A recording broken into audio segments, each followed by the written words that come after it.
All right, good evening, everyone. We're going to begin now with our successor agency portion of this evening. Oh, no, but I thought maybe she was, no.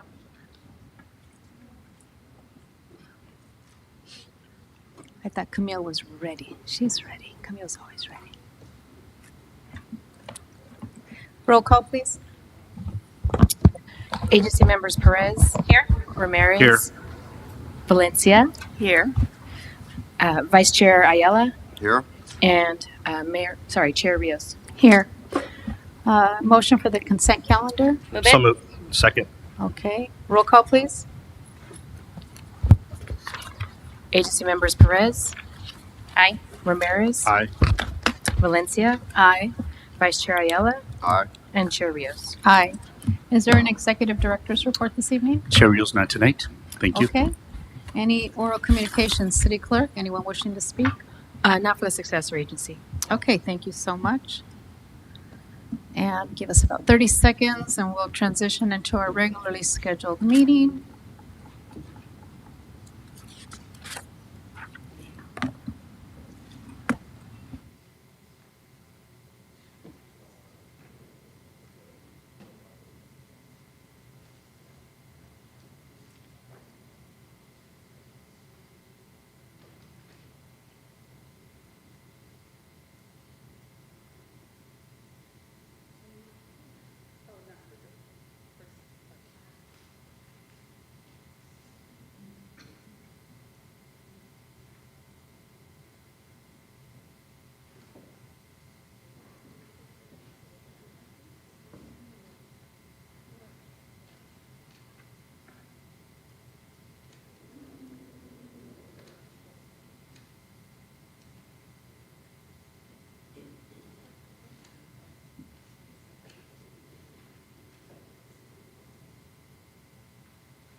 All right, once again, good evening, everyone. We're going to begin with our regularly scheduled city council meeting for today, Tuesday, December 3rd, 2024.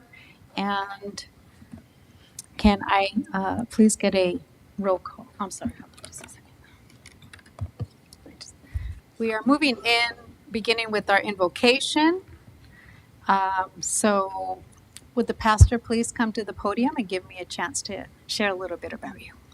This evening, we are honored to have Pastor Myrna Brito from Spirit Life Community Church leading us in the invocation. Pastor Brito has now served the Norwalk community for over 10 years and is a teaching pastor. She has also been a proud resident of our city for the past 28 years. Her church family collaborates with our own code enforcement department, assisting disabled and elderly residents by cleaning yards to avoid citations. She would like to extend an invitation to anyone willing to donate lawn care equipment, such as a lawnmower in good working order, to support these efforts. Pastor Brito finds joy in bringing people closer to their faith. In her spare time, she enjoys creating charcuterie trays and grazing tables for family and friends. She cherishes her moments with her husband while walking and riding bikes. She also takes time as a first-time grandmother to a baby girl. Congratulations. Thank you, Pastor, for joining us this evening, and whenever you're ready, we appreciate you. Thank you for the opportunity. If you'll stand with me, let's bow our heads. Father God, we come before you in Jesus' name. Thankful, God, for this opportunity. Thankful, God, for every person on our council, God, every person that is here. Father, we pray that you would guide, that you would lead, that you would bring wisdom, that you would bring provision over our city, God. We thank you so much for all that you're doing, and we are so excited, God, to see all that you will do. In Jesus' name, we thank you and we praise you. Amen.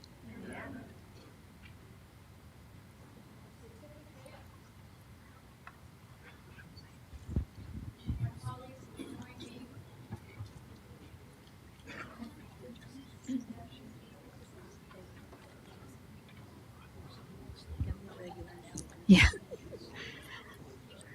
Thank you, Pastor Brito. So this certificate of recognition is presented on my behalf and on behalf of the entire City Council and City to thank you on our behalf to for presenting the invocation at our council meeting this evening. And I know personally that there was a neighbor 2 houses down from me a few years back, and your husband was there along with a few volunteers, and so I joined in on the effort to clean her front yard and backyard.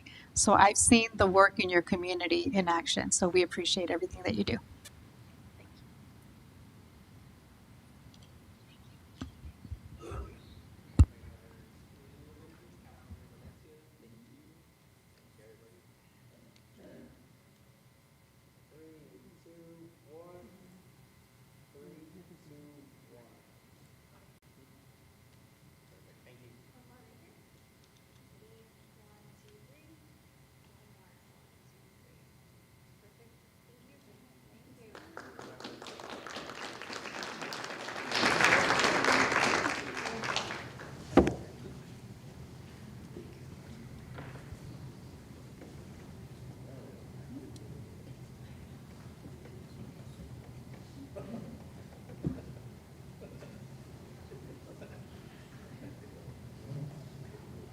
So continuing now with our flag salute, and I'd like to ask young Marine Corporal Avery Camacho to come to the podium and allow me to introduce you to everyone. Today, we are pleased to have young Marine Corporal Avery Camacho here with us to lead the flag salute this evening. Young Marine Corporal Camacho is an 8th grader at Dottie Middle School. He is an active member of the Young Marines program. He joined the Young Marines because he wanted to be a positive influence and help the community. Young Marine Camacho enjoys playing video games and playing football with his friends. His favorite part about Norwalk is the variety of community events that bring people together. We are grateful for him being with us tonight. Young Marine Camacho, whenever you're ready. Place your right hand over your heart. Ready, begin. I pledge allegiance to the flag of the United States of America and to the republic for which it stands, one nation, under God, indivisible, with liberty and justice for all. Okay,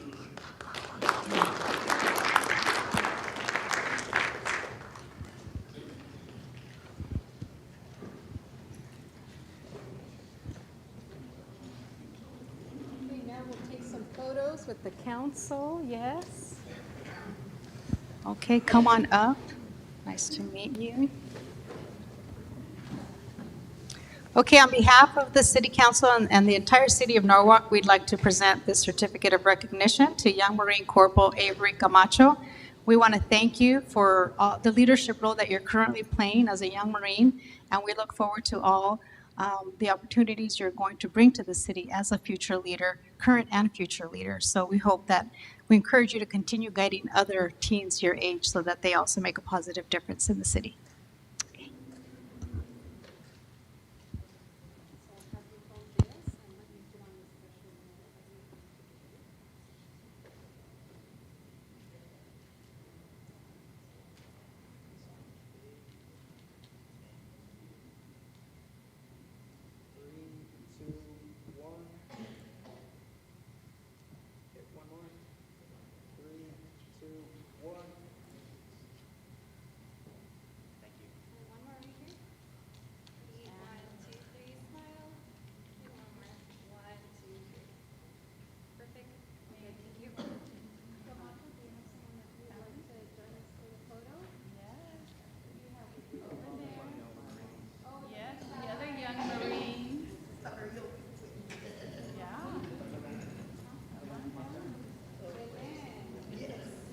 You get in the picture too, please, along with the young Marines. Okay.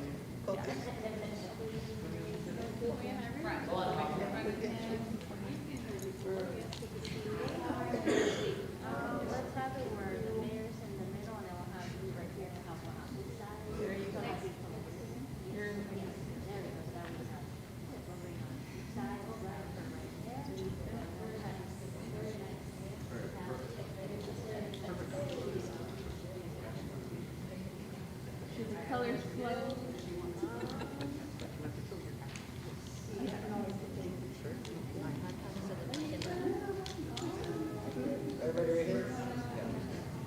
Three, two, one. Okay, one more. Three, two, one. One more. All right, ready?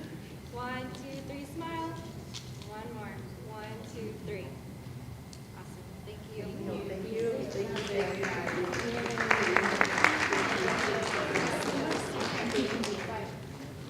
I'm gonna watch this show right quick.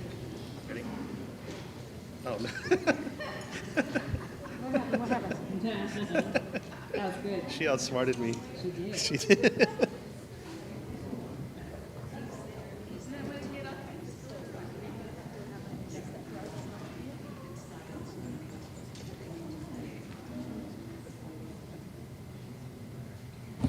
Okay, City Clerk, roll call, please.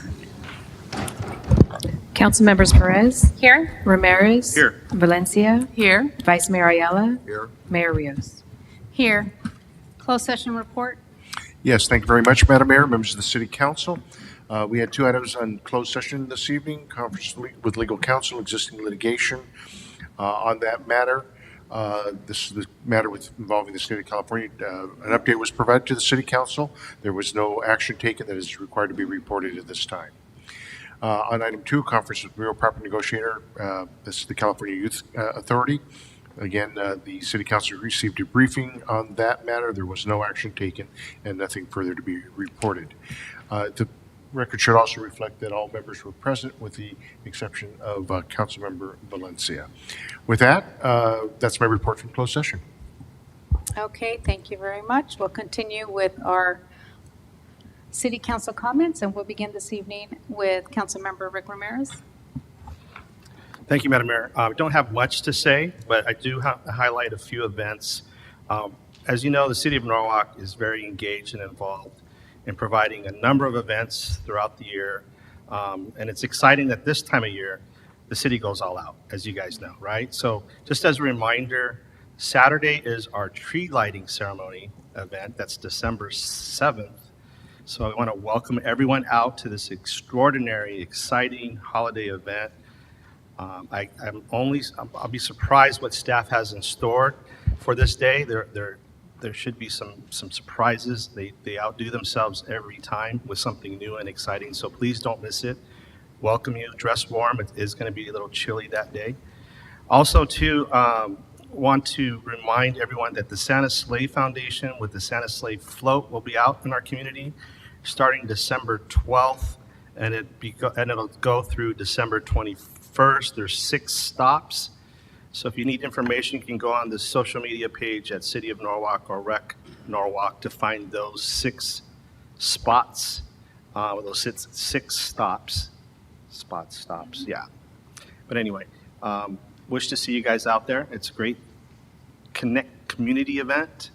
And just look on our website, either on the City of Norwalk, on the Instagram, Facebook, or Rec Norwalk for all the upcoming events. There's so many to name, so many opportunities for you guys to get engaged and volunteer and get to meet members of your community.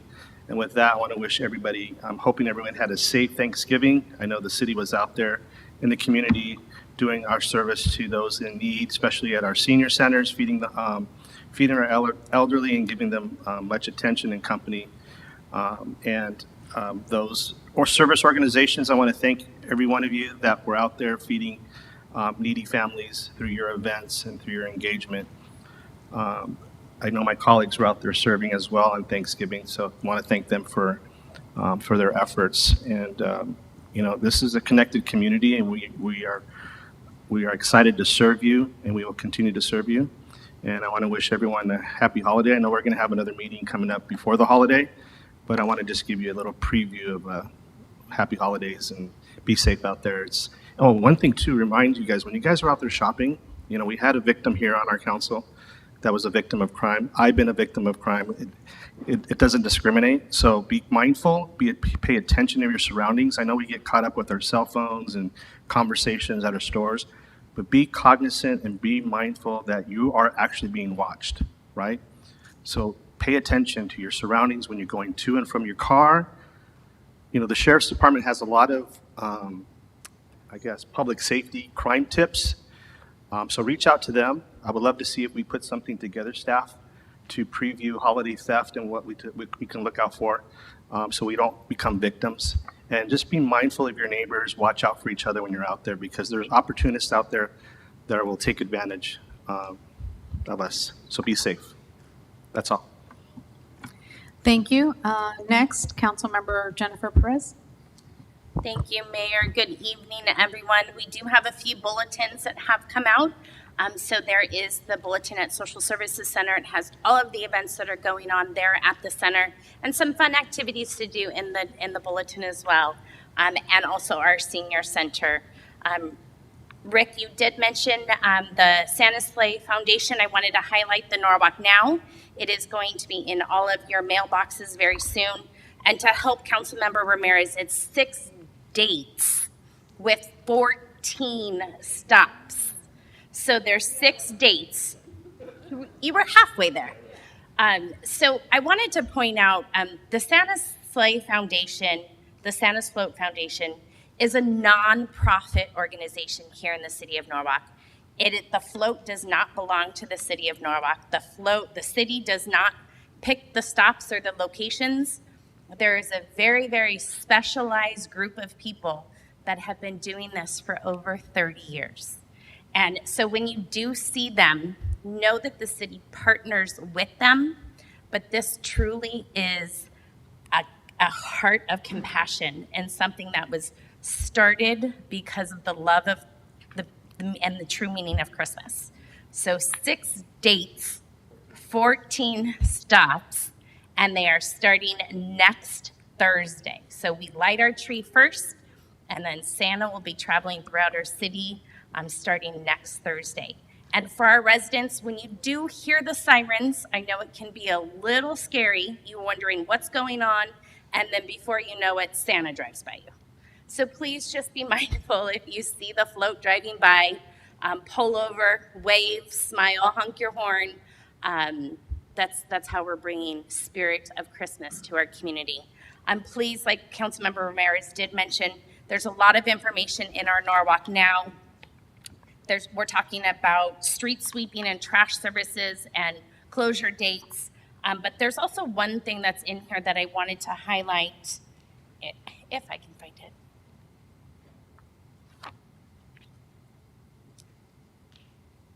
Yes, Mr. Parker, there is a huge shout out for you and your department and our Norwalk transit system with some changes coming in January 25. So it is in the Norwalk Now. Please be on the lookout. I know our bus operators will have information about the changes that are going to be in effect for Route 1 starting in January. So please be on the lookout. If you use our transit system, our bus operators do a great job at communicating any changes to our riders, no matter what route you're on. So thank you for adding that into the Norwalk Now in anticipation of it coming. And I just want to touch on our Thanksgiving Day at our senior center and to our first responders. Once again, Gabby, team, volunteers, thank you. Thank you for continuing the tradition. We remembered that it was 8 years strong. And it blows my mind away every single year. And I know how much our seniors appreciate it, whether you're eating there at the center or those that had meals delivered to their homes. It's one way to show that we continue to care here in the city of Norwalk. And a huge thanks go out to Rick Ochoa at SoCal Pizza, who did all of the cooking for all of those meals. So thank you, Gabby. Please thank your team. And tonight I also want to thank our first responders, our public safety department, our sheriff's department, and our 2 fire stations here in the city of Norwalk.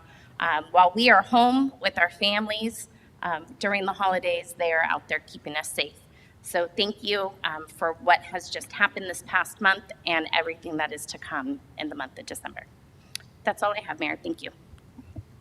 Thank you. Councilmember Ana Valencia? Thank you. I want to echo some of the comments that Councilmember Ramirez and Councilmember Perez have stated. But I also want to add that the mayor and I didn't get a chance to get to tour Veterans Villas, and we were just so proud of that place and how it's opening up and how it's coming along. It's fantastic. So we requested that, to have a tour, and thank you, Ozzy, for making that happen, and also our city manager, because I know that there was a coordinated effort there, but we were able to tour, and oh my goodness, weren't we blown away, Mayor? It was fantastic. So if you haven't had a chance and you do want to tour, it's fabulous. And just to know that we're going to be able to house some of our veterans there that need that support, that need those wraparound services, because that's what it's all about, helping them and leading them into having very productive and great lives, and they can live there for as long as they want, them and their families. So thank you very much. It was a great thing, and I can't wait for people to start coming in. When is it going to start? Is the city manager? Yes, the goal is to have them housed in January. January, so just next month. Wow, thank you. All right, and then our Norwalk Lions Club, they've been having every year now for the past, 3 years, Rick? Has it been for the past, this was the 3rd year. It was a great event of Thanksgiving meals to needy families and individuals. And our very own Rosa Barragan of Norwalk La Mirada with the McKinney Vento program was there to join us. And we were able to serve many families a nice Thanksgiving dinner. And we were able to partake with them. And we played bingo as well and had some prizes. That was really nice. And it was at St. Francis Episcopal Church, where Mr. Ramirez, Councilmember Ramirez, was where you took your vows, yes, where you got married. But also, I wanted to thank Mr. Rosewoods. Jason Perez gifted us the Thanksgiving meal. Delicious, absolutely wonderful. Then on Thanksgiving Day, I also participated in the now 8th annual Thanksgiving meals for our senior center, and helping to, and as well as some of my colleagues, the mayor as well, we put together the packages of food that we're going to be delivered to those that couldn't make it to the senior center, and that just brings joy to everybody's heart, and lots of volunteers. I think there were more volunteers than I had seen in a long time. So that was wonderful to see that. So thank you, Gabriela Regalado, thank you, and your staff. Wonderful, wonderful event. And I always look forward to it. I'm rushing because I usually host Thanksgiving meal, but definitely worth it to be there and to participate. I also want to give a shout out to Gabriela Regalado for helping. There's always a need, always needs here and there, but I just wanted to especially mention you and your staff for helping 2 cadets that we've had in Norwalk to be able to have a nice Thanksgiving meal and to have a place of their own with their dad. So thank you so much. That means the world to a lot of us who have, a nice cozy home, meals, what have you. But those that don't, and if we're able to help in some way, and we can and we do, that makes a difference to so many. So thank you for that. And I too look forward to this Saturday. I hope to see many of you there and invite you all to that, as well as next Tuesday, our reorganization meeting, and that's going to be nice as well. So thank you, Mayor. Those are my comments. Thank you. Vice Mayor Tony Ayala? Yeah, I just have one item. I wanted to emphasize too what a great event it was on Thanksgiving.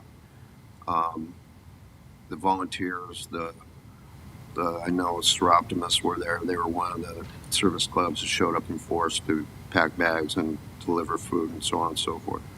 And it's got to be one of the most frantic, one of the most frantic days of the year for any family. But the thing that impressed me is that we had staff people there that showed up. That weren't required to show up. They showed up, and we had HR Director Karina Montes. We had Manager Yesenia Sanchez. Teresa, she's DuBois City Clerk. She's been there every year. I saw her over there packing her car with her daughter for food to deliver. Also had Richard Newton out there and Rita Reese. And of course we had Gabby Regalado, the director, and manager Daniel Brago. But it's a big sacrifice because it's very time consuming. So you figure that, they're getting home half day, and having to put together everything they're doing for Thanksgiving. And I appreciate everybody that participates in the event and volunteers and all that stuff. But I just want to shout out to all the staff that shows up on their own to help out and are doing it very much behind the scenes, doing it very stealth, just going through the motions and doing, just getting it done. And that's kind of teamwork. That's kind of commitment you get from the staff that works here. They love this community. That's why they're here. And if you pay attention to them and what they're doing, you see it, that they really love this community as much as the council does. So giving them props. Thank you very much, staff. Okay, thank you, and good evening once again to our council meeting today. I just have a few things to share. As was already mentioned by my colleagues here, at the Senior Center and the service to those who came to partake in a Thanksgiving meal, that was really, really nice. A lot of grateful, happy faces there. And a lot of them know each other, so they shared the same table. They, shared that meal together. They're very happy, very grateful to be there. And there was a lot of different volunteers, busy activity that morning, but a lot of good energy in the room. Everybody very well organized. I will share with you, Gabby, so you can take that back to the team. It was a very well organized event, volunteer event. Everybody knew what they needed to do and they just took care of business. And I was just like, wow, okay. It was nice. It was very, very nice because they knew what they were there to do. And so it worked out very, very well. Thank you. And I know that there was a request for pie donations, and I know you got a lot of pies. But what was really neat is that as I looked at, some of the donations, some of the individuals had placed like a little nice sticker or card, Happy Thanksgiving, on behalf of the Garcia family. I know there was other pies that actually had a picture of a little boy and a little girl, and they signed the back of the card, Happy Thanksgiving, enjoy the pie. So I thought that was so neat that, those community members, and even outside of our community, some of those donations came from outside of Norwalk, which is really amazing. They took the time to write a little note or a picture like this little boy and girl, they're like, that was really special. So thank you for all of that. And I hope everyone had a nice Thanksgiving. As the holidays are here, I hope you had a wonderful Thanksgiving. And it's going to be a busy rest of the year, so I hope you make the most of it, you have fun, and you be safe. Over the last couple of weeks, November 25th, I visited a couple of businesses in the city, about 6 businesses, and I presented a Business Spotlight Award to those businesses. And some of them were nominated, others I just kind of chose because I knew of their popularity and their big hits in the community of Norwalk. So thank you to staff, Ozzy, for joining me on that, and some of our chamber, well, actually our chamber director, Karen, and some of the ambassadors also joined us on those visits. Thank you for coming and supporting the businesses and talking to them about the chamber and how beneficial it is to be a member. But one of the things that I wanted to share is a couple of those businesses have been in our community for so long. One of them, 65 years. So his mom and dad owned the business. Now he's running the business. 65 years. I'm like, wow, very, very impressive. Another business, almost 30 years, and that's a family that's running the business. And they're actually working or training, I should say, well, teaching their younger family members, like the son, the niece, to work the kitchen, to cook or to work the register. And it's all in the family. And I just, one particular young man made quite an impression on me. He came out from the kitchen to introduce himself.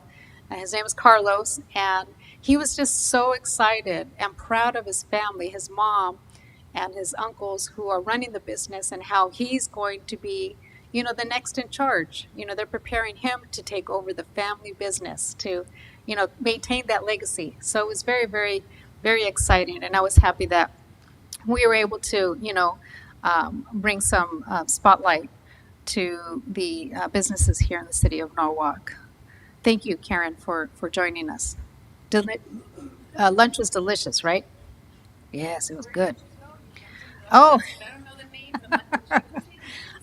Okay, so we went to Noemi's. We went to Taco Rico. We went to Toro's Taqueria. We went to Cielo's Florist Shop. We went to the Norwalk Auto Auction. I'm forgetting one. Which one am I forgetting? Was that the 5? I covered everything? Okay, good. Yeah, and so it was just kind of a combination of businesses who have been in our city for so long and have given back somehow, or local favorites. And I know at the Norwalk Auto Auction, they talked about an employee in particular who's been with them for now 45 years. They talked about how their staff, more than half of it, is local residents here in the city. And they shared how much, quietly, but how much they've, given back to the community through local sports and high schools and programs, the Angel Tree, et cetera, et cetera. So they're not big on bragging about it, but they're definitely do some very good philanthropic work in the city. So thank you for asking, Anna. Okay, so let's see. You already mentioned Mercy Housing visit. That was great. Over on Sunday, I hope you all noticed the artwork on the windows. I want to thank Teresa for all the work. Thank you for all the work that you guys did to, first of all, put it all together, prepare for it, get volunteers, all of that. Really, really meant a lot. There was a lot of happy families and kiddos, and please walk by and enjoy the different artwork done by our local artists, including my granddaughter, Mila. She got to, yes, well, they had an extra window, and I'm like, well, I guess if you have an extra window, I'll sign up kind of last minute, but I'm like, okay. So it was a lot of fun. She loved it. I also want to share, so Milagros Cinemas invited me to an event that they had there, and Milagros Cinemas collaborated with the Norwalk La Mirada After School Program, elementary and middle school kids, to create their own PSA. So their project was to create a PSA of their choice, and Milagros Cinemas showed the PSA on the big screen. And so the parents got to come and see what their young students put together. They were so excited. The student would come up to the front of the theater, introduce themselves, and explain why they chose, the PSA, the topic that they were going to do. And their parents got to see their PSA on the big screen. I was very, very impressed. And the topics they chose I just loved it. One of them did a PSA on the environment. Another one did a PSA on why it's important to keep your community clean, community and school clean. Another one was why it's important to stay away from substance abuse. I mean, it was really, another one was about bullying and remember to be kind. And it was really, really neat. And I want to publicly thank Milagro Cinemas for partnering with the local school district to do that. They did say that they plan on, I think he said, digitizing the PSAs so that what will happen is the PSAs will be shown before a movie. So they're actually going to show these PSAs before a movie for the public to enjoy and see what our young students are working on. It was so cool, so cool. Another great partnership with our local businesses. Very, very nice. And before coming to the council meeting, I was able to stop by Norwalk High School. They did their official ribbon cutting for their brand new gym. Anna, it's beautiful. Yeah. You would be proud. Oh my gosh. Amazing. I want to thank the school board, President Rios, Jose Rios. Thank you, all the school board, for the great work that you're doing. Very good ribbon cutting. Very, very nice. Very nicely attended. And I got to meet some of the alumni, Norwalk High School alumni, which is the best part. Class of 1960, class of 1961, class of 1974. That was the highlight for me, is that they were there. We had alumni from Norwalk High there to see the transformation of the high school that they graduated from. So very, very exciting stuff. Okay, that's all I have. And now, let's see, special presentations. Do we have any special presentations? None today. All right. Moving on, city manager comments. Thank you, Mayor Rios and members of the City Council. As you all mentioned, Thanksgiving kicks off the holiday season, and one of the best things that we do here in Norwalk is the Thanksgiving luncheon. And thank you to the volunteers, as you mentioned, staff. They volunteer. Also, the community volunteers, they donate their time as well. And I think the unique thing about this Thanksgiving luncheon is that some of these seniors, it's their family. This is their Thanksgiving dinner, and they're very, very happy to have the city host an event where they can come and have their dinner with their friends, their loved ones, which is their family here in Norwalk. So I'm really happy that the council supports the program and that we're able to offer a Thanksgiving dinner at the senior center. And then the delivery, that's the a big highlight for some of our seniors who receive the delivered meals. And so I want to thank the support of the City Council for the event. And because it does kick off the holiday season, I just want to remind everyone, since our Executive Director, Karen Spilsbury, is here, that Shop Norwalk, it begins, the shopping season begins, and I want to encourage everyone to shop Norwalk. We have 2 Targets, we have 2 Stater Brothers, we have 2 of everything, two. So there's plenty places to go, and so very happy that the holiday season's here and being able to encourage our residents to shop locally. Next, we want to. You mentioned the Veteran Village project. We have a video to show the community for those who were not able to attend, and we want to share that with you. It's the Veterans Village ribbon cutting ceremony. And with that, we can go ahead and play the video.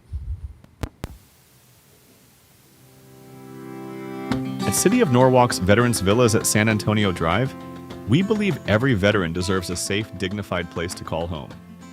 This is more than housing, it's hope and opportunity. In Los Angeles County, thousands of veterans face housing insecurity. Cities like Norwalk are stepping up to change the narrative, one home at a time. Veterans Villas combines high-quality, affordable housing with 1/3 of units dedicated to homeless veterans. This community offers modern amenities to tailored wraparound services. In November 2024, a ribbon-cutting event marked a powerful collaboration between Mercy Housing, the City of Norwalk, and community partners. Together, we've turned vision into reality. The impact is immediate and profound, providing stability, fostering independence, and restoring dignity. Hi, my name is John Bowden, and I'm here for the opening of Mercy Housing's Norwalk development. I wanted to take the opportunity to thank Mercy Housing for this opportunity, because what they're doing is they're getting people off the streets, veterans, homeless veterans who've served their country. This is an opportunity for them to feel safe, because Mercy provides clean, safe, and affordable housing. This is just the beginning. Mercy Housing California is ready to partner with cities like yours to bring hope to veterans in need. Join Norwalk in creating homes and futures. Let's build something extraordinary together. Mercy Housing California and City of Norwalk. Building homes, strengthening communities.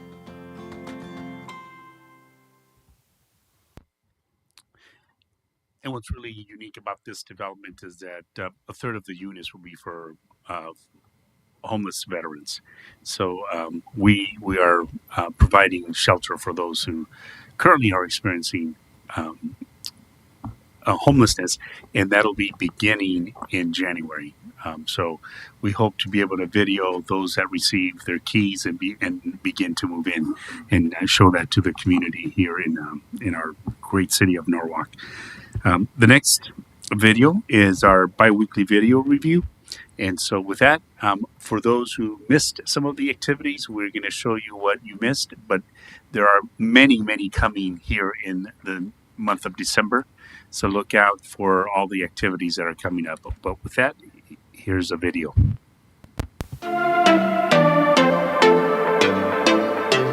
Raising Cane's is officially open in Norwalk. On November 19th, the city of Norwalk celebrated its grand opening with a lively ribbon-cutting ceremony to welcome this iconic restaurant to the community. Be sure to visit them at the corner of Imperial Highway and Studebaker. On November 21st, the Social Services Center hosted its Autumn Bash Senior Dance, where attendees celebrated the fall season with joyful dancing, warm laughter, and unforgettable moments. Mayor Margarita Rios attended a special screening of the new romantic comedy, Say a Little Prayer, at the Norwalk AMC on November 23rd. During the event, Mayor Rios connected with the film's writer-producer and one of its actresses. She also had the honor of presenting a certificate to the Latina Golfers Association. The Senior Center held its annual Thanksgiving luncheon on Thursday, November 28th. Volunteers arrived early to prepare Thanksgiving meals, spreading holiday cheer to seniors and homebound residents. Later in the day, the Senior Center hosted a festive lunch, creating a warm and welcoming environment for seniors to come together and celebrate the season. Wishing everyone in Norwalk a joyful and heartwarming holiday. Happy Thanksgiving! City Hall kicked off the holiday season with its annual holiday window decorating event on December 1st. Families in Norwalk gathered to spread Christmas cheer by decorating the windows inside City Hall, filling the space with festive spirit and joy. Merry Christmas!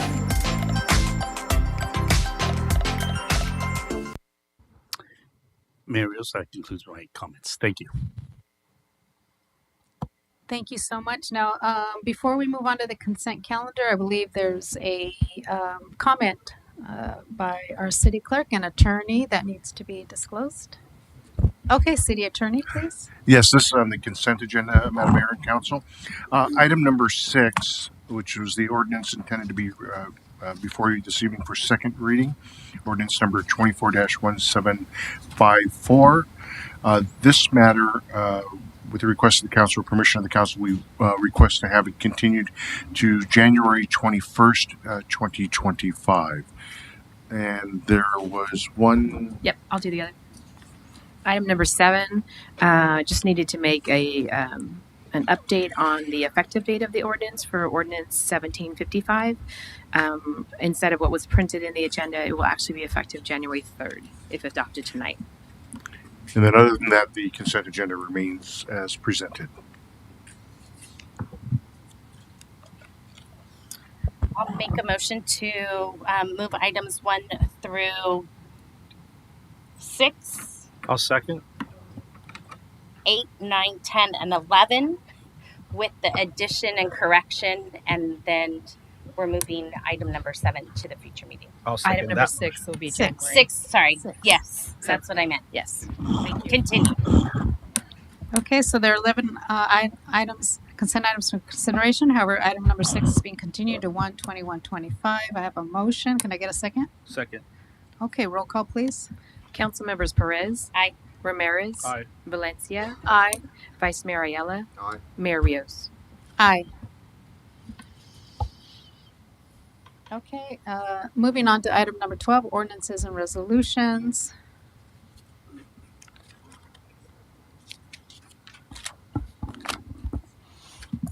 Resolution number 24-61, approving a purchase and sale agreement by and between the State of California and City of Norwalk for real property located at 13200 Bloomfield Avenue. Staff report? Yes, Mayor Rios, members of the City Council. This item relates to the California Youth Authority property, and this is a purchase and sale agreement that will be presented to the Council for consideration, and Mr. Alex Hamilton will present. Honorable Mayor and City Council, the item before you tonight is a purchase and sale agreement, as the City Manager indicated. As a bit of background on this, the subject property, as you know, is 13200 Bloomfield Avenue. It was identified as early as 2018 for redevelopment, and that was found in the Economic Development Opportunities Plan. It was also identified yet again in the subsequent plan of 2023. On or about the 2018, the drafting of the Transit Village specific plan was initiated by city staff. It was followed by extensive outreach and input from the community as to the vision for that plan, which I will show you in a bit. Previously, the subject site was utilized as an all-male correctional facility from 1943 to 2011. The site remained vacant until 2020, and it was used as surge space for the COVID-19 pandemic, and now used as needed. The subject site is currently owned by the State Department of General Services, we call DGS. As some background related to the transaction, there was special legislation that went into effect on January 1st of 2021, known as Assembly Bill 518, which in essence allowed or authorized the State Department of General Services until January 1st of 2025 to sell the property exclusively to the City of Norwalk at fair market value based on terms and conditions that DGS determines are in the best interest of the state. The bill also authorized the DGS to sell the property below fair market value, provided that there was affordable housing to be provided as part of the deal, which is built in to the specific plan.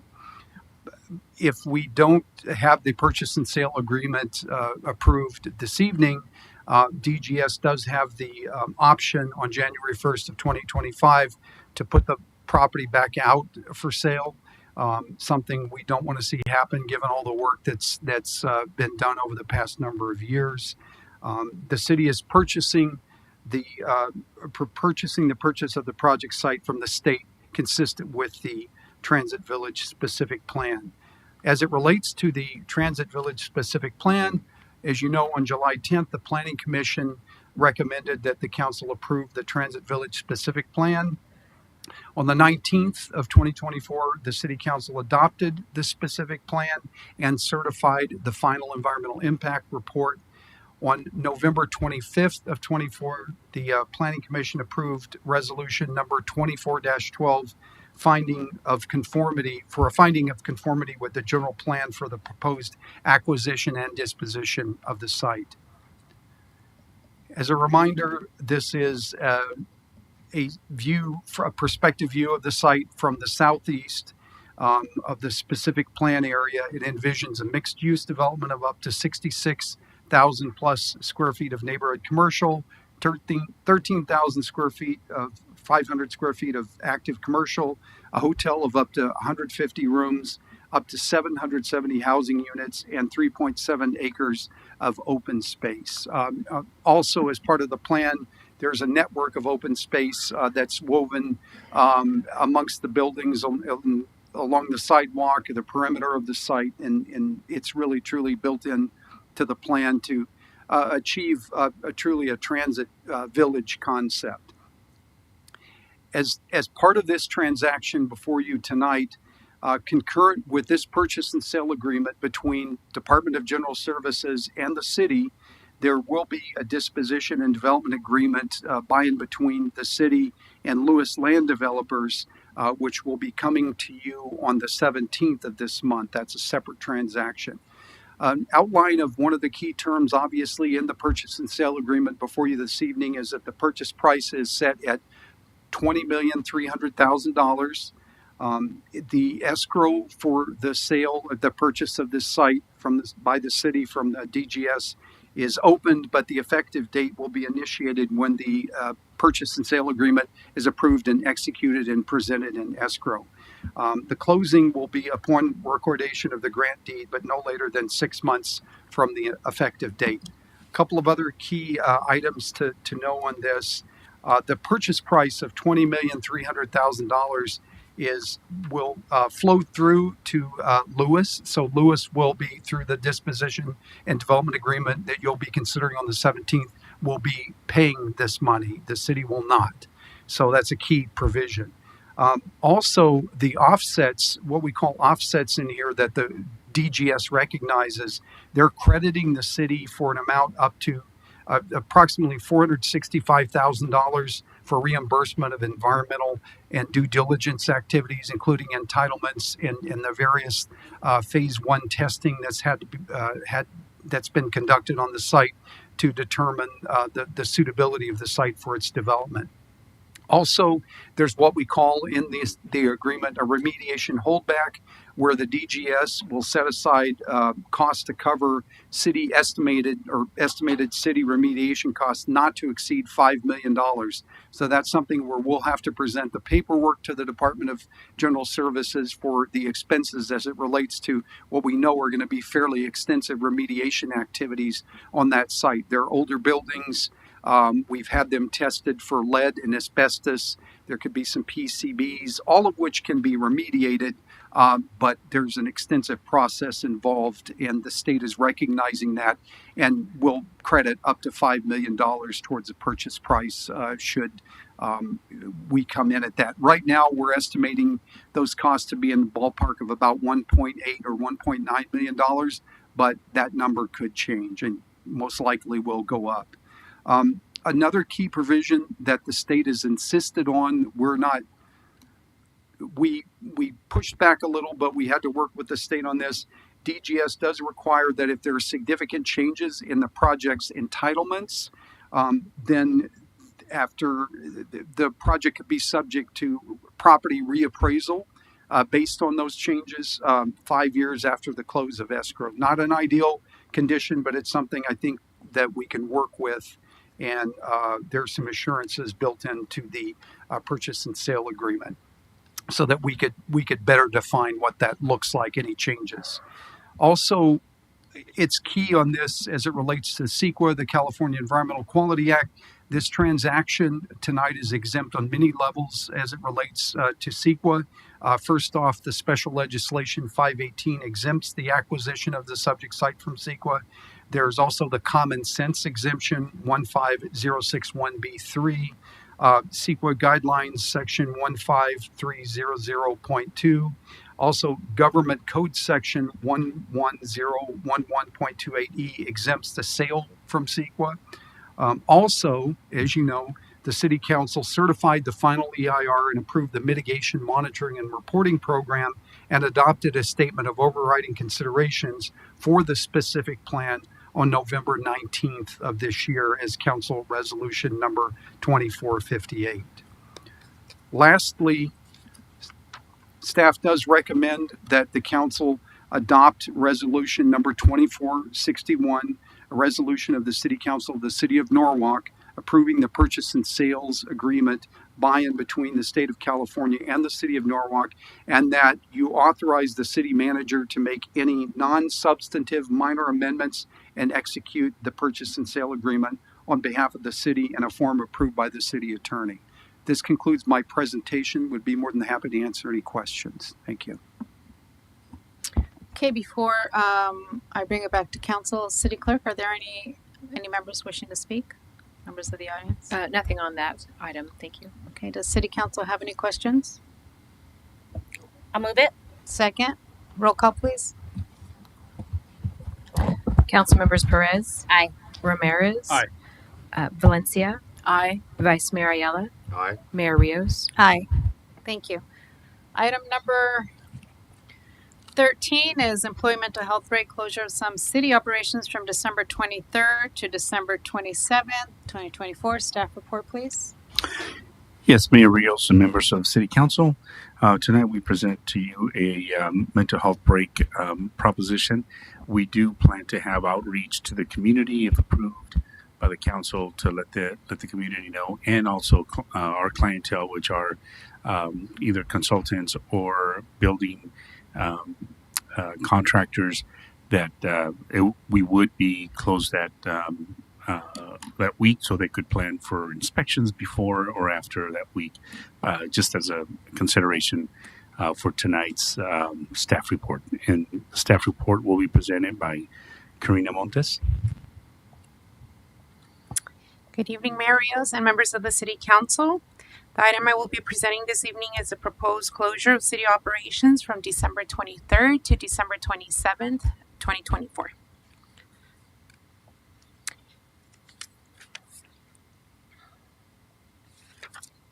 City executive team members have discussed a proposed closure of City Hall and other city facilities from Monday, December 23rd through December 27th, pending City Council approval.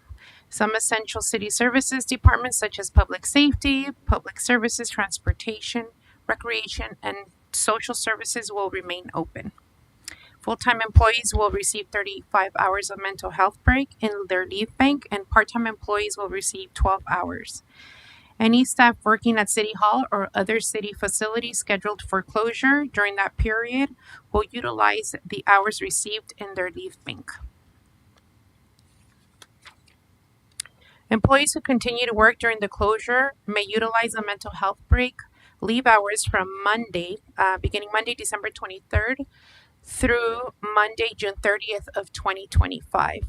Any unused mental health leave bank hour balance will be forfeited if not used by the end of the fiscal year of June 30th, 2025. There is no direct fiscal impact for full-time employees. Historical information indicates that the number of any unused vacation hours paid out did not increase due to the winter closure.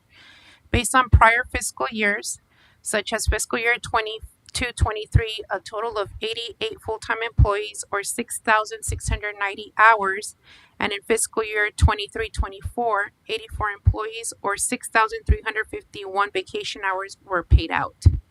Part-time employees' estimated fiscal impact is approximately $70,000, of which approximately $13,000 is in transportation. Staff recommends City Council approve the allocation of 35 hours of mental health break to full-time employees and 12 hours of mental health break to the part-time employees, and the closure of City Hall and other city facilities from December 23rd to December 27th, 2024, with the exception of some essential city services in the public safety, public services, transportation, recreation, and social services department. This concludes my presentation. Thank you so much. If you have any questions, we're here to answer. Thank you. City Council have any questions? Move it. Roll call, please. Council members Perez. Aye. Ramirez. Aye. Valencia. Aye. Vice Mayor Ayala. Aye. Mayor Rios. Aye. Okay, item number 14 is January 2025 meeting schedule. Staff report, please. Yes, Mayor Rios, members of City Council. We wanted to propose a schedule for the January City Council meetings.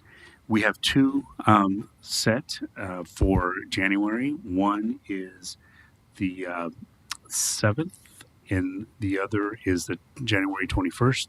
A couple of reasons why we are proposing this schedule is several of us will be up in Sacramento with Contract Cities presenting our agenda or platform for the upcoming legislative year. And so we wanted to propose that we only have one meeting in January 21st in 2025 and then resume regularly scheduled meetings for the remainder of the year. With that, we make that recommendation and happy to answer any questions that you may have. Council have any questions? No, I'll go ahead and move it. Roll call, please. Council members Perez. Aye. Ramirez. Aye. Valencia. Aye. Vice Mayor Ayala. Aye. Mayor Rios. Aye. Item number 15 is 605 All-Star Band Parade Rehearsal. Request to close streets. Staff report, please. Yes, Mayor Rios and members of the City Council, we're very happy and proud that we have our high schools that are participating in the Rose Parade, and they are practicing throughout our cities. And we wanted to have you consider hosting part of their practice here in the city of Norwalk. With that, we will have Mr. Richard Newton present the staff report. Thank you, Jesus. Good evening, Mayor, members of the City Council. On August 29th, we received a request from the 605 All-Star Band to host a practice parade in the city of Norwalk. Can you speak up just a little bit? Of course, I There you apologize go. for that, ma'am. I'll lean in. So this band is comprised of 550 high school students from the Southeast Los Angeles area. 90 of them are from Norwalk High School and John Glenn High School, and they're scheduled to participate in the 2025 Rose Parade in Pasadena on New Year's Day. They are requesting the closure of city streets within Norwalk on December 22nd, 2024 to rehearse. You may have already seen some advertisements or some news coverage for this. They've had practice parades in Bellflower and Lakewood, and they have one upcoming in Southgate as well. In order to accommodate this request, the event will require that the city provide road closures along with emergency personnel, public services, and other equipment in order to keep the event safe for the participants. Our objectives as we started planning this are obviously ensure the safety of those participants. We want to minimize disruptions to the community given the date of the event and establish normal order as quickly as possible. In order to do that, we dusted off the 5K parade, 5K run plan. They will stage the morning of the parade, the practice parade, in the county parking lot. They'll march down Volunteer, Civic Center, make a U-turn on Bloomfield, and then come back up. This is a change from your staff report. The initial plan did include Foster, and they were staging at John Glenn. We changed the plan to reduce the impact on those residential areas. With this, we know it works. We've worked with the Manor and all those. They're familiar with this traffic plan because they've seen it in the 5K, and we had 0 complaints for that. So this is very familiar to our community, and it meets their requirements. So as these road closures are there, this will allow them to practice. They can stage, they can stop as they need to accommodate what the band needs that day. Our communication strategy with the community will hold direct meetings with the Norwalk Hospital, California Youth Authority, Norwalk Manor, Solterra Apartments, and the residents directly on Civic Center Drive that have driveways and garages that they access from there. We'll also post on social media letting people know of the traffic delays and closures, and we'll have traffic message boards out there ahead of time. We'll also provide direct flyer distributions in these highlighted areas. The band will provide volunteers, and city staff will provide, through our TAP kids and all that, help get that information out there as well. So this will be a very well communicated event. Again, one that this community is already familiar with, so we don't anticipate any problems. The estimated cost for the traffic barriers and staff will be $50,000. This is the minimum staffing level required and the equipment necessary to ensure the safety of the participants. I'm going to go back now to the map. Majority of that, about 35% of it, is for the traffic safety equipment. That red line you see on Bloomfield, directly east of the county facility, that is for concrete K-rail barriers. That's what we use to divide the traffic. So you'll have two-way traffic coming in and out of the Norwalk Manor and the Solterra Apartments on that. That ensures, we've seen on the traffic levels we saw on the 5K. You're seeing hundreds of cars go through there, so we need a more permanent barrier. And because they need to set it up and tear it down the day of, and it is 3 days before Christmas, so the expenses are a little bit heavier. We have already reached out to other partner law enforcement agencies, CHP, Metro State, Public Safety in La Mirada, as well as School Safety, to see if they can also provide staff that day to help keep our costs as low as possible. So we're waiting. We have some firm yeses on that. We're waiting to see what their manning will be like. Just like us, it's the holidays, they have vacations, so we'll see where we land. Event organizers are responsible for providing volunteers on the day of the event to manage the kids and all that. So Public Safety and Public Services is managing kind of the perimeter. We're keeping the kids safe, but the actual event, how they manage that is on the school district and the band. The band has also requested the waiver of any fees within the city's authority, about $135. At this time, we are open for questions, modifications, or anything else you need. And I also want to point out Mr. Tom Phillips is here with us this evening. He's the 605 All-Star Band Director, and he can answer any questions you may have about the actual band itself that would be outside of our purview. Okay, thank you. Before we have council questions, I do have a speaker card here. So we'll allow, if there's a speaker that wants to speak on this item, this is the time to do so. Marie Miranda.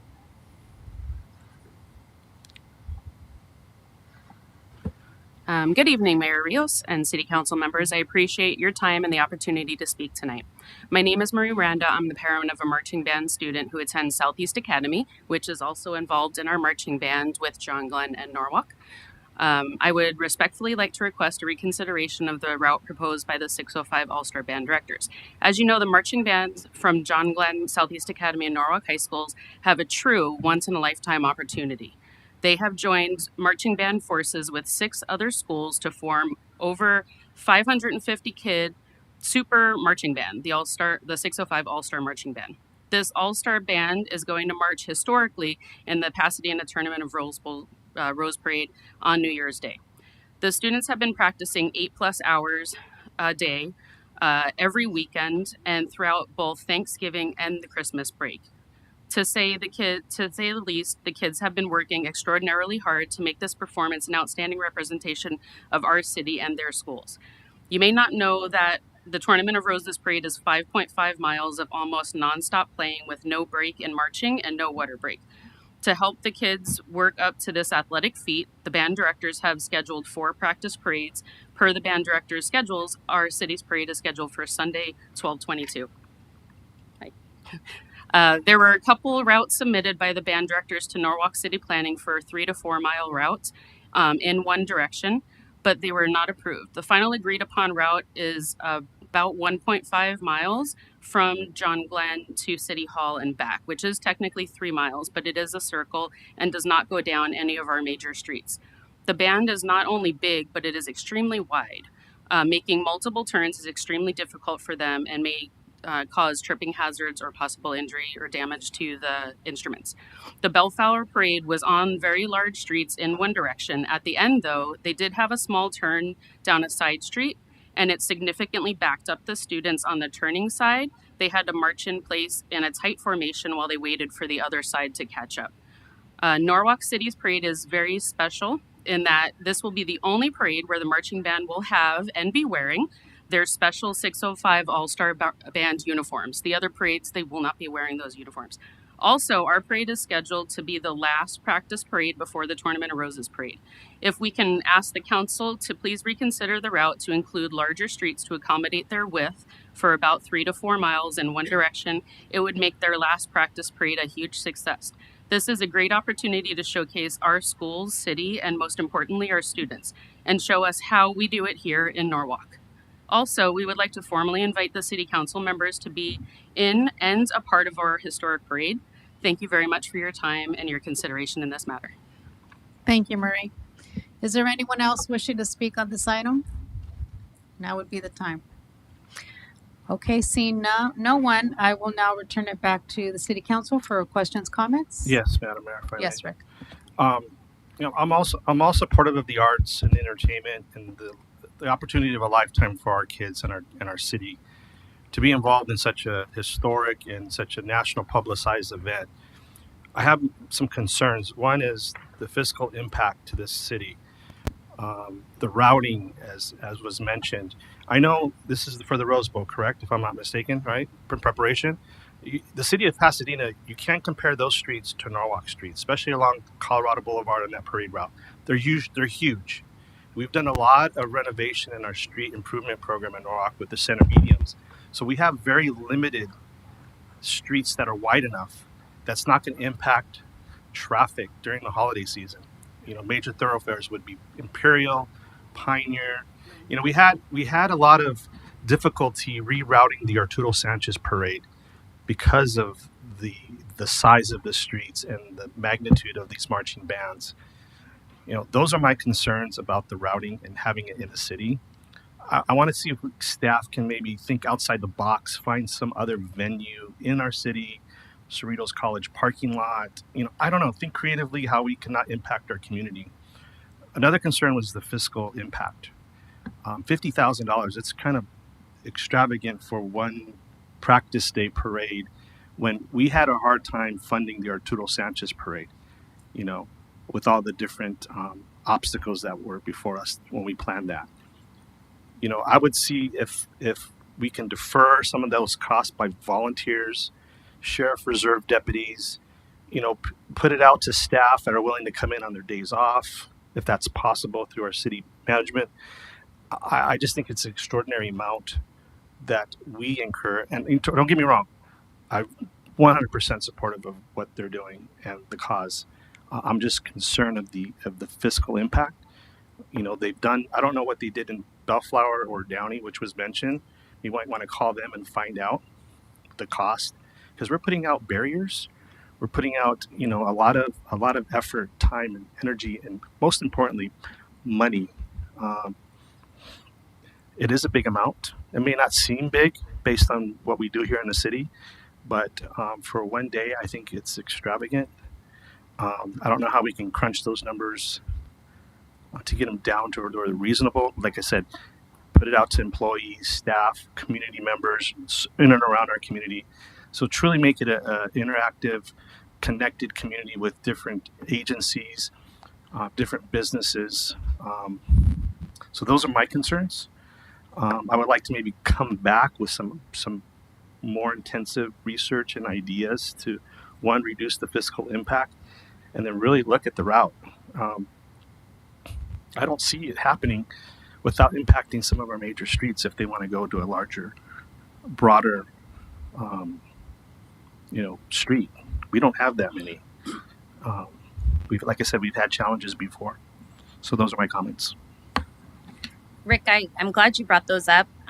All of our streets, our major streets, have medians right down the middle. Actually, we did that on purpose so that way it changes the impact of traffic or cuts down the risk of left turns, et cetera, into some of our businesses. So majority of our larger streets do have those medians down the middle that remove some of that space. So I agree, Rick. I had some of the same concerns, and I'm not sure budget-wise how the other cities took that on, or if any of the school districts. I mean, we're looking at, you said, how many different school districts did they, do they have any additional budget funds in their districts or in their budgets, that can alleviate some of the costs that, that we're looking at. We're going into tighter times, and I mentioned this at budget season that we need to make sure that we're fiscally responsible, and we want the kids, like, this is huge, but to have it brought to the city to try to figure out how to make it happen, we're going to have to cut resources in some other areas. So trying to find that additional concepts are I think what we need to have a conversation about. If I might just add as well, Madam Mayor, just, the city tends to take on a lot of the bulk and responsibility and financial support when it comes to our schools. I like to see the school districts take much more of a leadership role And these organizations go to the board members. Sometimes these school districts have a larger budget than we do. Although those funds are restricted, I get it, but they are restricted for certain purposes. And I think this is a purpose that those restricted funds can be used. So if it's going to be a true partnership with school districts and the city, we both got to share the brunt of the cost. That's the bottom line. We take on a lot of responsibility for our district as well. And we can attest here time and time we get hit up for donations, for travel, what have you, but they haven't approached that school board. So, find out what they haven't budgeted, go and attend their meetings and put in their requests and see what they tell you. We do share the responsibility of those kids and those families because they're in our community. 100% agree upon that. But let's be fiscally responsible and do a true partnership and share the brunt of the cost. So that would be my suggestion to the committee and the organization. Have you guys approached the school district? This is question number one. No, right? Don't be shy.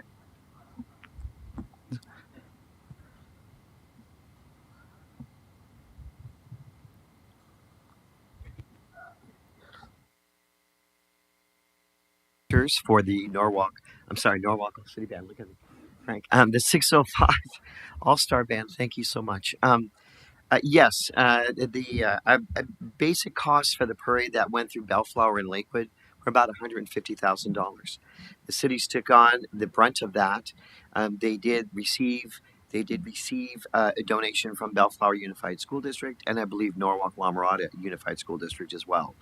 The parade, it was just as we did the first time. We are just looking for a place to get some mileage in, but we also want to honor our kids. And absolutely, you are absolutely all in, and I certainly appreciate that.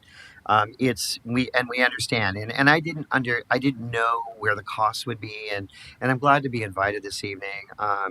Mr. Hinahos from John Glenn High School is also here as well, and as one of our directors. And so it was just a really successful parade in our cities, and we got to highlight our kids, and we'd like to do the same thing. And the goal of the band was we wanted to showcase our kids in each of the cities.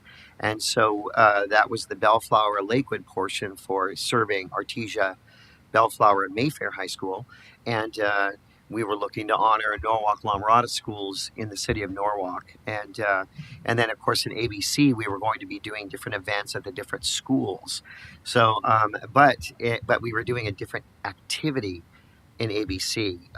But for Norwalk, we just decided could we possibly do a parade, and Mr. Newton helped us with ideas and a parade route. Mr. Hinahos and I had different meetings online with your city folks. So it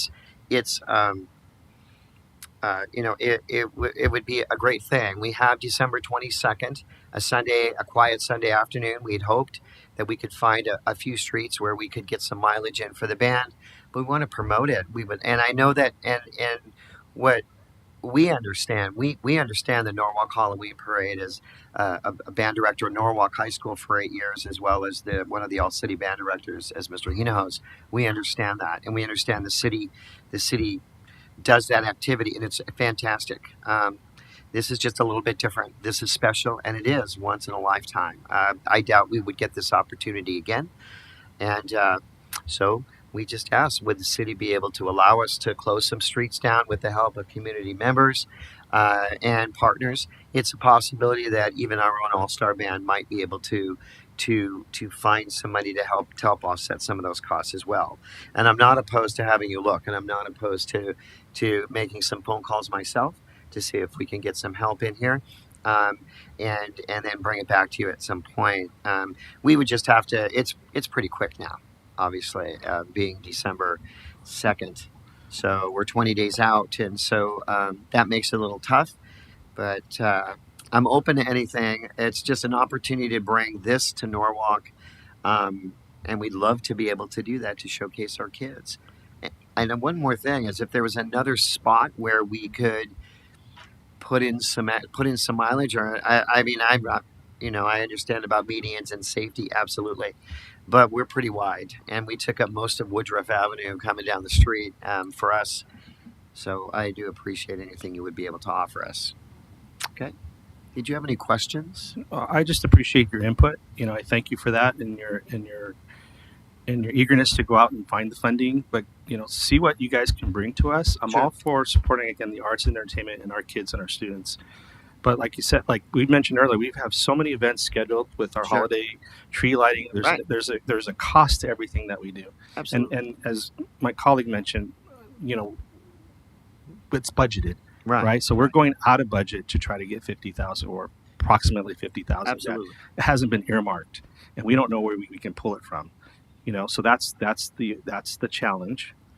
But I think closing a route for 3.5 miles it's a big feat. Absolutely. Our Arturo Sanchez parade was probably that length, right? And that was a feat. And I just don't think Norwalk is, at least from what I'm seeing, is capable of providing that on our city streets because of the limited size and the opportunity. You guys are looking for broader streets without impacting our major arterial highways, because that's the only way I think you guys can manage it.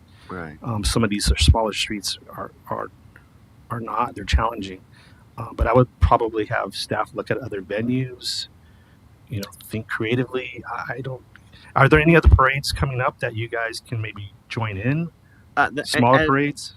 We are doing the Southgate Christmas Parade, but it's on a Sunday. And see, the idea was for us to practice Saturdays and then take the band out for a spin on a Sunday and get some mileage in, and be in the community.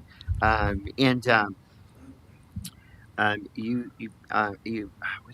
just missed a point. And the fact that you were on a short time frame, you said it's like you guys should have came when you guys approached Bellflower and Downey at the same time. We did. We approached everyone at the same time, and it's been a progress. I mean, we've had multiple meetings, and so that's one thing.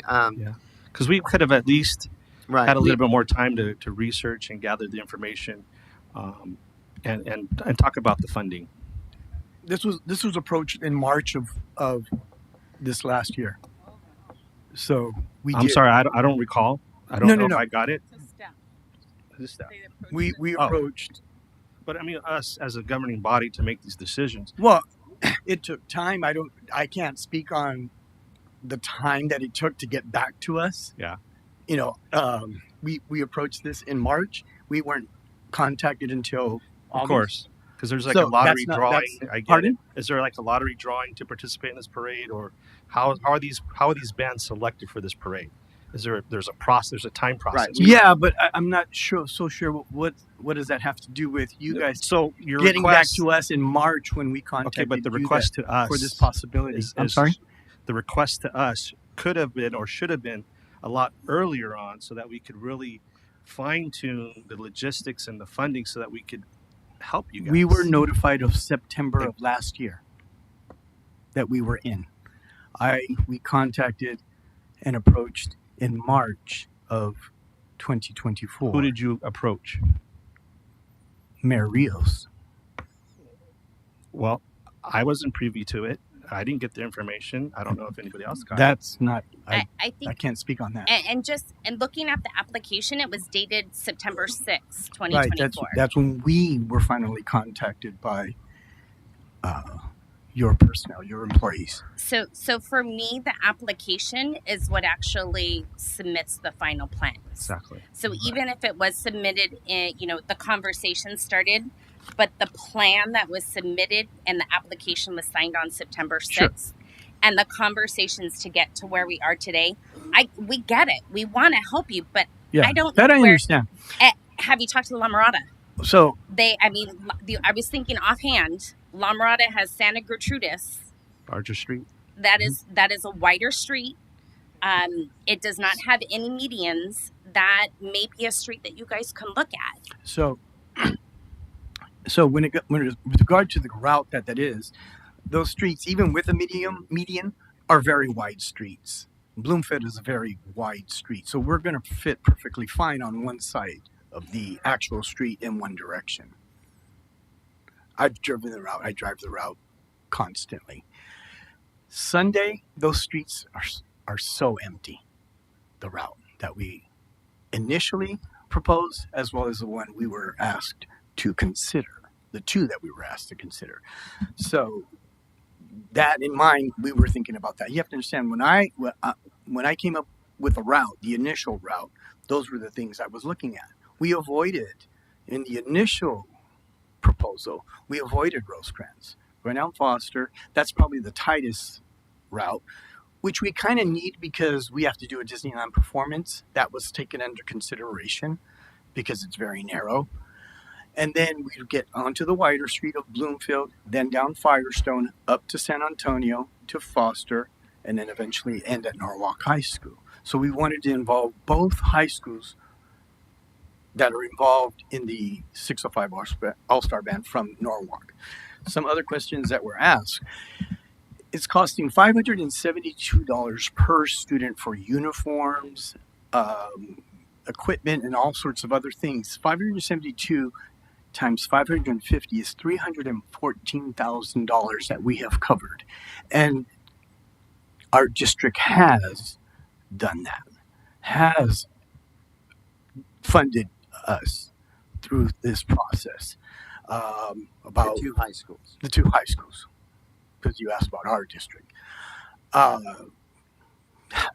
It was approximately $6,000. So and I won't only speak about myself because Norwalk High School, we all dealt with that separately, and La Mirada included. It was $6,000 to help offset the cost for the students, just a blank donation, I guess you could call that. Another $3,000 for part of our uniform because we don't have black pants at John Glenn High School, and we have to have black pants for this entire group. And that was about another $3,000 that came from the district for that. I'm trying to think offhand what are the other things that I personally, as the director of John Glenn High School, asked for. The upper part of our uniform that we're wearing that's probably partially the other part, that $6,000 that helped cover all of that. And again, offhand, I can't remember all of the numbers. But when you ask, has the district provided funding? Yes, they have. So I don't know what else to I say. understand all that. The funding. My son was in the All City Band here in Norwalk many years ago. I know as a parent, as a volunteer, what it takes, what it costs. We're not just. No, I was just answering your question. But I get that. You had a question if the district has provided funding. Yes, they have. No, again, Mr. Phillips may have been unaware of that because I don't tell him. There are 8 schools involved in this. And everybody's getting money from their districts in different ways. I can't speak on behalf of Cerritos High School, Carr High School, Artesia. I can't even speak on behalf of Norwalk High School. I can speak on behalf of us. There's also busing involved, of course, through and this feeding, entire process, and food and water and all that stuff. And so all of that stuff is also covered from our district. Anna, you had a question? I did. I have a question for, and first of all, congratulations. Thank you. Because this is wonderful. I'm so excited. Yes. And if we can try to work something out and help as much as we can, I would love that. I know Mayor Rios and I have given as well. Last year, we gave some of our discretionary funds for this as well. I have a question, I guess, staff. It says here, so on page 15, the service is starting at 8 a.m. to 6 p.m. Because it's now changed, will it be less time? It'll be the same amount of time. It's because of the hard closures on Bloomfield. We're going to have to close down that intersection. So they literally have to bring in a crane to put those K-rails, those concrete K-rails. So it's in 2 place. hours, though. It is 3 hours. It's 3 hours setup before the event, Gotcha. and then 3 hours for the teardown. Okay. So Also, all right.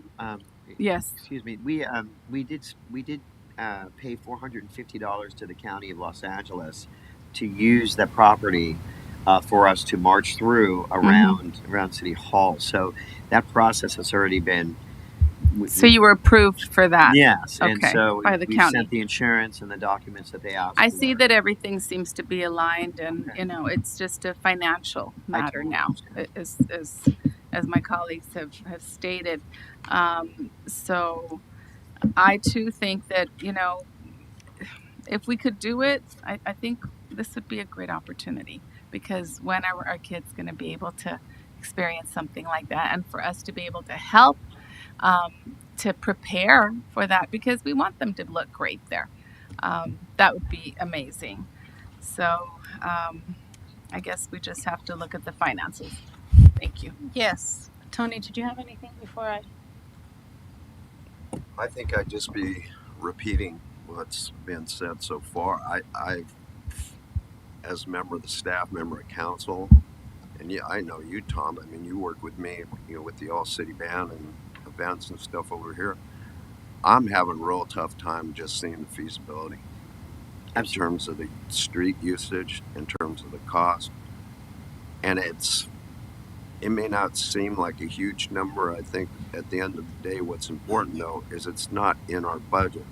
So, the pie's only so big. The only thing that changes is how big the slices are.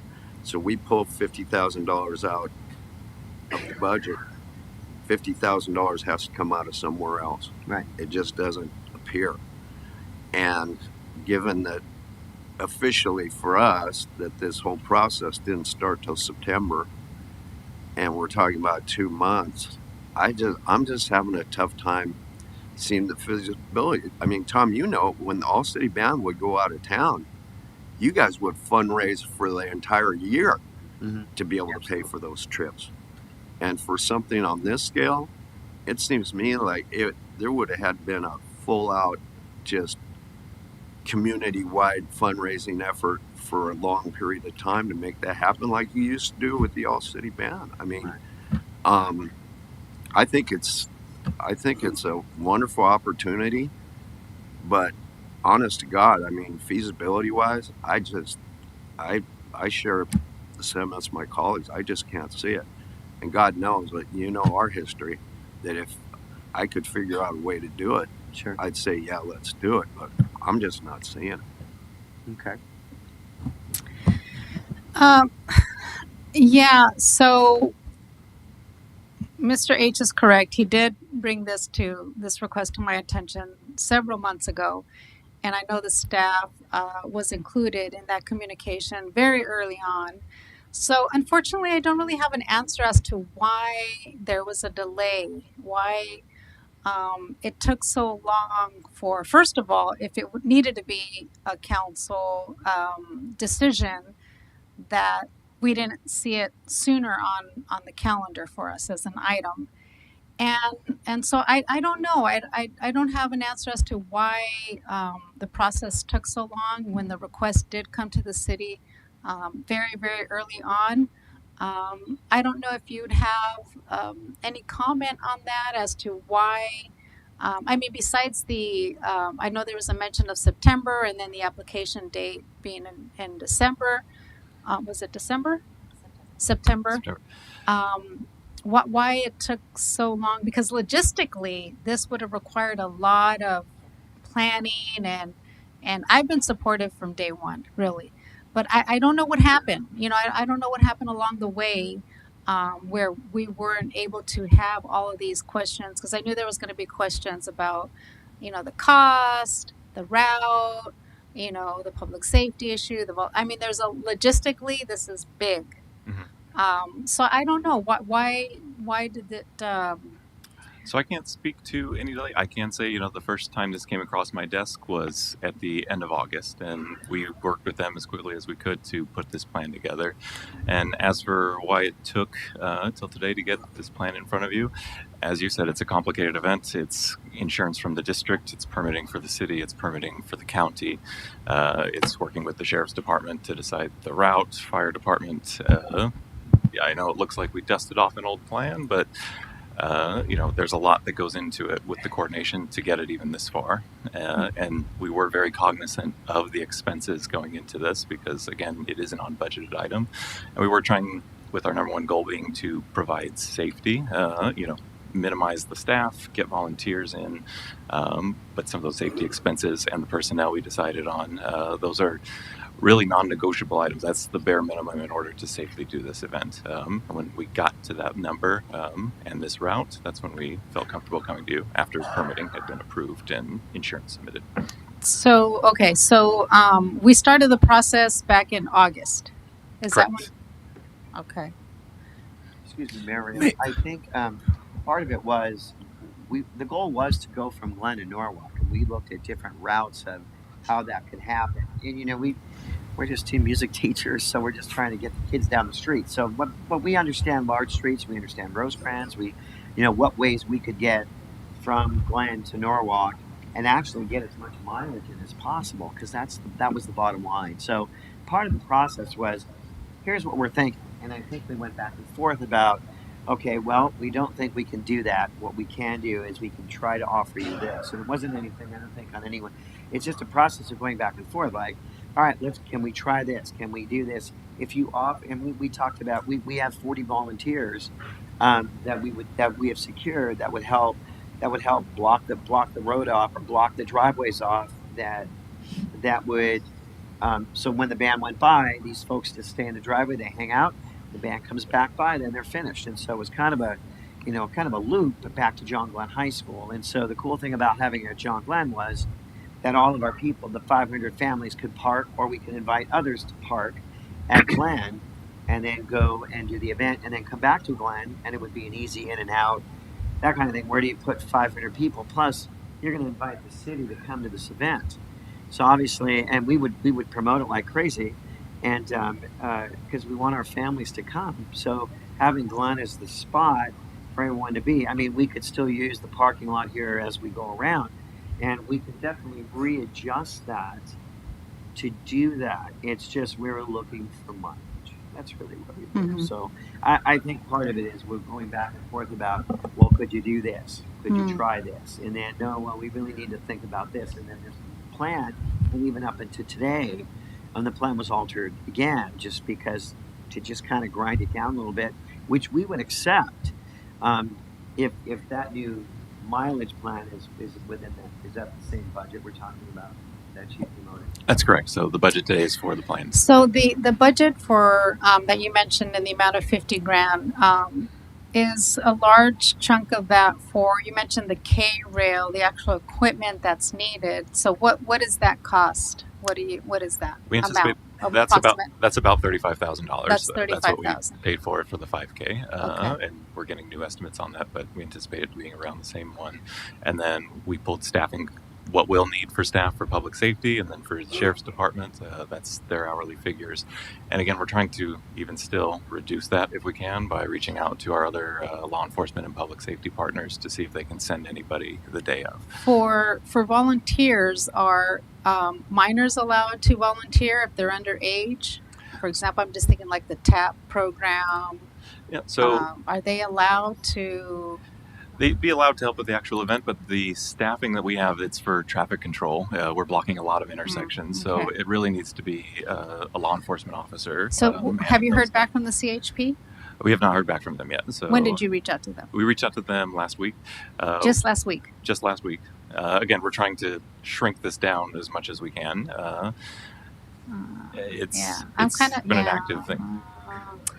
I'm kind of disappointed. I mean, like I said, this required a lot of logistical workup, and I know usually, well, in this case, I know Mr. H reached out, sent an email communication, so staff was very, very aware. When was that back in Mr. H? When was that? It was in March, because I had right? approached you personally, because you had come to you and Ms. Valencia came to our fundraising event. Yes. And you were there, and I said, hey, we have this idea, because we had only barely approached the city of Bellflower and Lakewood. Tom did, because that was his side of things. Yeah. That's where he teaches. Right. So he said, hey, Frank, can you reach out to someone? You were there. Yeah. Said, hey, could we do something like this? Well, write me a letter, explain everything, which I did. Yes. I explained all about the number of students that would probably be involved, the schools that are involved, the route that I originally proposed. Right. There's quite a. It was a lengthy email. Yeah, I know it's been a while. I know with normally when at least personally when I get requests like that, I'll always ask the individual to send something in writing. That way and then I'll always, if they haven't included staff like our city manager or anyone else, I will make sure to forward that so that they're aware, because I mean I can't ultimately make the decision on my own. I need to make sure that staff is aware, and I know in my meetings with the city manager, I also mentioned it. So I'm surprised it didn't pick up more traction earlier because of all the logistics that's involved. So I don't know what happened there. I don't really have a question, an answer for that. But I'm just wondering again, thinking out of the box, what else could be used to offset some of these costs? I mean, it would have been nice to, have maybe sponsorship letters, to the different businesses. There's so many that maybe would have pitched in 1,000 or so, whatever the cost, may be to offset the cost that this takes. And then also, I'm sure the state metropolitan PD, they're very, very helpful. They're great partners. And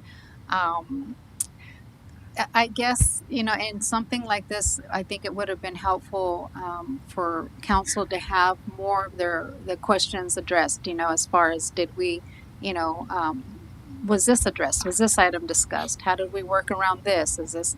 So I think we're unfortunately missing that here. Nevertheless, it is a one-time, I mean, it's very, I was very, very excited when Mr. H told me what was going on, because this is big. This is big for the city of Norwalk. And I, for one, anything that promotes the city, not just because it's a city, but because of who makes up the city. Families, our students, our young kids, our youth. Sure. Amazing. So I apologize that there was a, disconnect, or there wasn't, the information was not as forthcoming as maybe it should have been. I don't know. Again, lesson learned, something to debrief about later. But we are pretty close. This is the 22nd. And so a lot of the questions and comments by the council, I just don't know how immediately that turnaround of information would be available, and how much action would really be able to be taken in order for everyone to feel good about this decision. I don't know. I don't know that we would be able to come back. I know Councilmember Ramirez mentioned coming back, but coming back when? If I may, Madam Mayor. Okay. If I may, Ramirez? just real quick, briefly, this is what happens, right? You have a special event. We have a special event policy in place that requires a 90-day submittal. With defending staff, they did their due diligence based on the application date of September. That's 90 days out. It's usually the responsibility of the organization to bring everything forward to staff so that they can do their due diligence, their research, the funding, to get back to you to say, hey, this is what's going to cost us, right. And usually when someone brings forth a special event permit process, they usually fund it. So it makes the process easier. They're responsible for everything that it takes for street closure. And that goes for any of our nonprofits to do a street fair, a street fest, a carnival. There's a process in place that we've, as a policymaking body, we've put in place for this specific reason, so that there is no delay. That in March, that application should have been submitted in March to allow that opportunity to answer all those questions, right? At least the bulk of it, because staff has worked with our nonprofits constantly to making sure those events happen. There's glitches in insurance policies, there's glitches in sanitation, public safety, you name it, they're on it.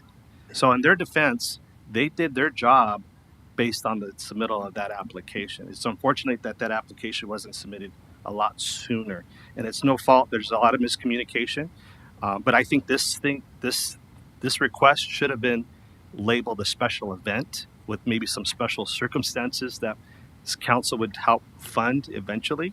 So I think that's where the communication gap lied. But I just, there's a process in place that we have to follow. Well, again, when I approached and I talked to Mayor Rios about this, we were waiting. We don't know the process. No, and that's not your fault. So, it's neither her and fault. Again, that message was relayed to whoever your employees are, who did not do their due diligence, I believe, at this point. Again, that's what it appears to be. But and so we would have started the application process had we known what the application process was. There is a special event process that everyone should know about when they submit special events, activities in Norwalk. I've even been held to that standard as a president or vice president of Lions Club. We have to jump through the same hoops that every organization has. Yeah, but you're a council member and you've been a council member for a while, That's what so you you know guys have how to it ask the works. Again, questions. like Mr. Phillips said earlier, we're just band directors. You know, No, I get this you. was a request. No, I get you. You know? I feel you. You know, it's something worthwhile. Trust me, we want to get behind it.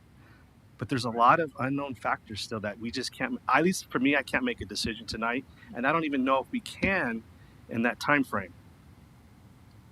So Because we've got our events that we're planning and we're budgeting. Our staff is stretched. This has just added something to the list we're already doing. And you know, like I said, if we had more time, perhaps we could have squeezed it in somewhere.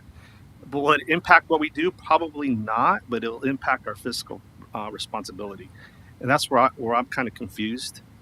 Like I said, I would support it if we were able to do it. But at least for me right now, I don't think we can. All right. Any other questions or comments? Anything that staff wanted to add regarding this? Ozzy? Thank you, Mayor. I just want to excuse me. Sorry. I just like to comment that I appreciate both of you guys coming out today. You are not just band directors. You're a member of the community. We appreciate what you do. However, I doesn't want to get lost the effort on the part of staff. We did offer the Arturo Sanchez parade, and we did talk about it. It just didn't align with your schedule. Right. I think that would have been a perfect opportunity for them to be involved. But I also want to remind our council that anytime we put people in our roadways, there's a parade procedure that we need to follow. And there is a cost associated to that. And so I just wanted to make sure that we mentioned that to all of you, that we did offer the stadium at Cerritos. We offered doing different things. So it wasn't the route that they initially picked up, but it was a ongoing discussion as Mr. Phillips discussed. So I just want to say thank you guys for coming out. We appreciate your comment. Okay, with that, I'll go ahead and thank you. You gentlemen can have a seat. Thank you so much. Okay, the council has item number 15 on the table here. Is there a motion? I have something. Would it be possible if to the gentleman and the people in the band to try to get this? I know that it is a very short notice, what have you, but to the 17th, and then to try to get some funding for this. And my question is, I guess, to my colleagues is, how much are we okay with? Maybe half, 1/3, something. And I know financially we would have to get it from somewhere else, but for something like this, it really is, if we can maybe do something. I don't know. Good point, but I don't know logistically with the vendors that need to be contacted to do this, the K-Rails, the crane, if there's a time frame that they need to be reserved. Business citizens. So, and I mean, it's worth a shot, is what I'm trying to say. It's worth an effort to try to maybe raise some funding and allow the group to get some funding out. Hey, maybe there's a Christmas miracle to be had. I don't know. I'm always hopeful. It's always in those Hallmark movies. It happens, right? I'm not making jest of this issue, but if I may, what we'll commit to is, I'll work with the band directors and see if they can come up with maybe a smaller footprint, because they do have the permit for the county parking lot. Mm-hmm. Maybe we can shrink that down again, reduce the safety equipment off of, we won't use Bloomfield potentially. We'll see if it's possible. And if it is, and it's within, we can get some potential funding. I'll bring it back on the 17th. And, if not, we'll go from there. Okay, so the item is a report, and it does seek council direction. Was there a decision that that staff was awaiting from the council? There's been some discussion already. A couple of things have already been mentioned as far as, more information that's needed, moving it forward to a future date. Is there anything that the staff needs today to move forward besides moving it forward to a future date? Because there's a permit request, etc. So I think it'd be helpful for the council to have a clear understanding on what is it that staff is looking for as far as the decision and on what this evening. Wouldn't it be funding? That's what we're approving, right? That's the decision. I think everything is based on funding. And right now, it's not budgeted. It's not in our, and so I don't think you have a direction if you're looking for money, at least for today. So I'm not ready to vote for forking that 50,000. No, but my question was for staff. Jesus, what is it that you're looking for from the council? Yes, Mayor Rios, members of the council, if we can get direction as to what amount we're willing to support, match maybe a certain percentage, that we would look in our budget to see if we would be able to, come up with that funding. But we would have to have some direction as to. So you need a consensus on a an third. amount, if any, that the council would be comfortable with? Right. Okay. And I heard you say something. So are you proposing an amount of 35,000? Is that one third? No, that's the cost for the equipment. But I'm not comfortable with that. I'm sorry. No, you could say zero. I'm not comfortable with giving any dollar amount until I see the budget allocations. I'm just answering Jesus's question. He said he's looking for direction on an amount that the council would be I'm comfortable not comfortable on it providing any amount so until I it'd know be zero? where it's Okay. coming from. Got it. I don't have a blank check sitting in front of me just to say, and I don't want to freak Yana out to say, hey, pull out $50,000 from where? Where's it coming from? Where are we going to do this at? Well, and that's why I want to have some clarity here, so that if the council is not in agreement on any amount, then it's a mute issue. There's no point in. Well, that 50,000 it's not a fixed number, right? It's approximately. So it could be more than 50 grand. We don't know. Hopefully it's not, but that's uncertain. Like Jennifer said, I don't have an open checkbook to just sit here and wait and just pull out a figure out of the sky and here you go. I would suggest, I don't know if you guys can swing it by bringing it back on the 17th and turning around publicity and signage and all of that. I don't know if that's even possible to do it on the 17th, but I need, what's the true cost? What are the invoice numbers? What is the cost going to be? Labor costs. I know we look at saying, we're going to get volunteers from the other school districts. They still have to pay their employees. So I'm sure they're going to add, it's the Sunday before Christmas. People are on vacation, as you mentioned, Richard. We still have to pay Metro. You brought up Metropolitan State Hospital Police, Margarita. They still have to get paid. So you need to bring me I want to see, this is 50,000 is an estimated cost. Mr. Phillips mentioned that Lakewood and Bellflower, it was 150,000. So I can't sit here and approve to say, hey, we're going to allow you and approve this event, but we don't know what the costs are. And if it goes over the 50,000, who's responsible? I need to see a detailed report. So if staff can bring back a detailed report on the 17th, and the organization and the band members and the band directors and the families, you guys feel that if we have a detailed discussion on the 17th, you can pull it together in 5 days, then bring us the report on the 17th. But just saying that we can write a blank check and we really don't know what the actual cost is going to be, I can't do that. And I apologize for that. And I want to find a way to do it, but we really don't know how much this is going to cost. And then I think we also need to look at what is the cleanup costs. If we invite, the public and everybody, we know it's going to add added trash cans and added, cleanup. We know I need to see the total amount. We need to work backwards. This is what the total amount is. And then bring it back on the 17th. If it'll work, then let's go from there. And where are we going to pull the money from? So it's one thing to come and say, this is what it's going to cost. But it's another thing to say, this is where we're going to find it. I'm not comfortable approving a blanket number, unfortunately. I can't.